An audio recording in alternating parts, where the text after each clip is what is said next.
dropped the wallet. Sydney snatched it up. "Skipper!" Parker screamed, running into the shack. "Sydney ate the captain." "What?" McHale asked, looking up from a game of cards. "He's got the captain's ID card in his mouth. That's all that's left of him." The crew mourned the captain for approximately 3 seconds before realization hit. If Sydney had the wallet, and the captain was still alive, as evidenced by his angry shouting in the distance, they were in trouble. Binghamton arrived, breathless. "Where's my wallet?" "You thieves, I know you have it." "Actually, sir," McHale said, pointing at the alligator, sunning himself on the dock. "An alligator?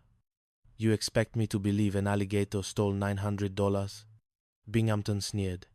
"I'm convening a court-martial. Parker, you're the defendant." The trial was the talk of the islands. McHale acted as the defense attorney, and Sydney was brought in as the key witness. "I object," Binghamton shouted in the courtroom. "You can't call an alligator to the stand." "He's a character witness, sir," McHale argued. "And he's the only one who can prove Ensign Parker is innocent." Just as the judge was about to rule against Parker, McHale produced the evidence. He had the crew entice Sydney with a peanut butter sandwich. As Sydney opened his mouth to snap it up, the wallet fell out.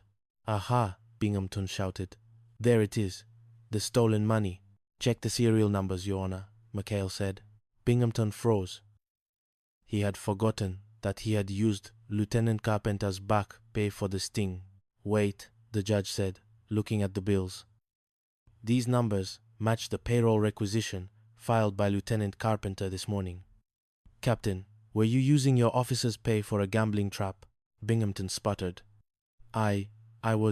It was for the Navy."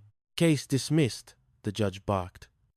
"And Captain, I suggest you find a better hobby than alligator wrestling." Chapter 5. The Laughing Gas Scoop. The humiliations were piling up for Binghamton. His next move was to request a fitness board to review Ensign Parker's performance. He was determined to break Parker down to seaman second class. "He's a goofball, McHale. He torpedoed a garbage scow. He shot down a target plane during a gunnery drill. He's a menace." McHale knew he had to save Parker. He also knew that Binghamton was at his most dangerous when he was angry. "Nitrous oxide," McHale told the crew. "Laughing gas. We get a tank from the dentist's office, pump it into Binghamton's ventilation system, and he'll be so hysterical he'll promote Parker to admiral." The operation was executed with military precision, or at least McHale's version of it. As Binghamton sat in his office, preparing the charges against Parker, the gas began to hiss through the vents. Slowly, the captain's scowl began to soften. A giggle escaped his lips, then a chortle, then a full-throated roar of laughter. "Carpenter!" Binghamton shrieked, tears streaming down his face. "Look at your fat little legs. They're hilarious. You look like a duck." "Sir?" Carpenter asked, confused.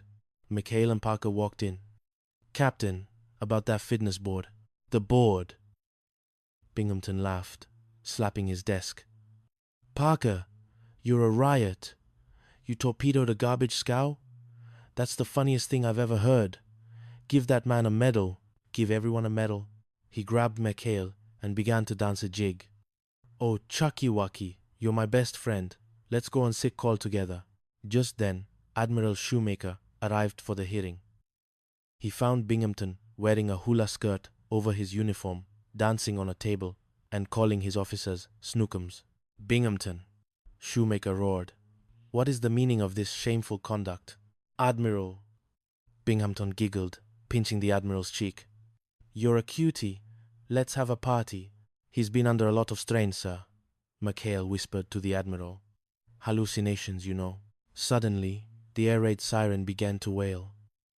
A lone Japanese scout plane appeared on the horizon. Parker, still high on the residual gas, stumbled out to a machine gun mount. "I'll get him," Parker laughed. "I'll shoot him with my magic beans."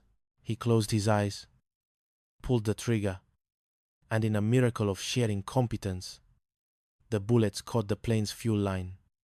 The plane exploded in a spectacular fireball. Magnificent, Shoemaker declared. Ensign Parker, you stood laughing in the face of death. You're a hero. Binghamton, finally coming down from the gas, looked at the burning wreckage. What happened? Why am I wearing a skirt? You just promoted Parker, sir, McHale said, handing him a signed document. And the Admiral saw the whole thing. Binghamton looked at the promotion, then at the Admiral, then at his own skirt. He let out a long, low moan. Why me? Why is it always me? Chapter 6. The Masquerade of Commander Snookums. For a brief window of time, Taratupa was peaceful. That was until Lester Gruber fell in love. Gruber had been writing to a girl back home named Ginger. To impress her, he had sent a photo of himself wearing McHale's commander's jacket. He had told her he was the commander of the 73. The problem? Ginger was part of a traveling USO show, and her next stop was Taratupa. Skip, you gotta help me, Gruber begged. If she finds out I'm just a sailor, I'll be living at the YMCA until I'm 80, McHale sighed. Gruber, you're a pirate and a thief, but you're our pirate. Okay, boys. For the next hour, Gruber is the commander, I'm the ensign. And Parker, you're a seaman. A seaman? Parker pouted. But I finally got my hero status. When Ginger arrived, the base was transformed. The crew stood at attention, saluting Commander Gruber with exaggerated respect. Lester, Ginger cried, throwing her arms around him. Oh, you look so handsome in those stripes. Just doing my job, pussycat, Gruber said, using a voice 2 octaves deeper than his own. Ensign McHale, straighten up that line. Seaman Parker, quit gawking. Everything was going perfectly until Commodore Norcross of the British Navy arrived to discuss a liaison mission. He saw Commander Gruber and was immediately impressed. I say, McHale, the Commodore said, looking at the real McHale, who was wearing an ensign's uniform. Binghamton said you were the leader here, but this Gruber fellow seems much more authoritative. Oh, he's a tiger, sir, McHale said, grit-teethed. A regular sea dog. The Commodore insisted on a combat demonstration. Gruber, terrified, had to take the wheel of the PT-73. Which one is the go button? Gruber whispered to McHale. The big red one, just don't hit the torpedoes. Naturally, Gruber hit the torpedoes. By some stroke of luck, a Japanese submarine happened to be surfacing nearby. The stray torpedo hit the sub's conning tower, forcing a surrender. Brilliant strategy, the Commodore cheered. You lured them into a false sense of security by pretending you didn't know how to drive. Ginger was beaming. Oh, Lester, you're a hero. But then Binghamton appeared. What is going on here? Why is Gruber wearing a commander's jacket? And why is McHale wearing an ensign's bars? The masquerade collapsed. Ginger looked at Gruber, then at his real uniform. Lester, you're not a commander? Gruber hung his head. No, Ginger. Ginger smiled and kissed his cheek. Lester, I don't care about the stripes. I just care about the guy who sends me peanut butter sandwiches in the mail. Binghamton, however, was not so forgiving. Gruber, you're under arrest for impersonating an officer. McHale, you're under arrest for being McHale. Piquet, Chapter 7, the $62,000 cannon. The final straw for Captain Binghamton was the New Caledonia payroll. $62,000 in unmarked, small bills. I'm sending Parker to pick it up, Binghamton told Carpenter. And I'm ordering him to take the shortcut through Saloon Road. It's a hotbed of thieves and gambling. They'll lose the money, and then wham! Parker, unaware of the trap, picked up the money in New Caledonia.